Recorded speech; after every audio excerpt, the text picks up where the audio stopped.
Labeling your lumber parts will help you to keep track of all the cut lumber as you go about building your Murphy bed. Use painting tape and a marker and simply label all the parts according to the diagram in section 2 of the construction guide.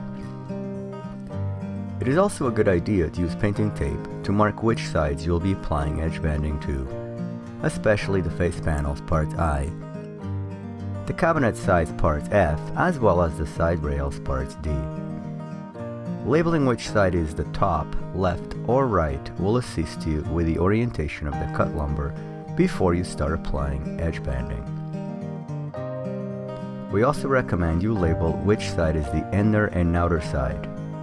This will avoid making mistakes when mounting the hardware components to the bed wooden parts. Remember, it is a good idea to examine the wood, especially when using plywood. Choose the best side to be the outer side of your wall bed.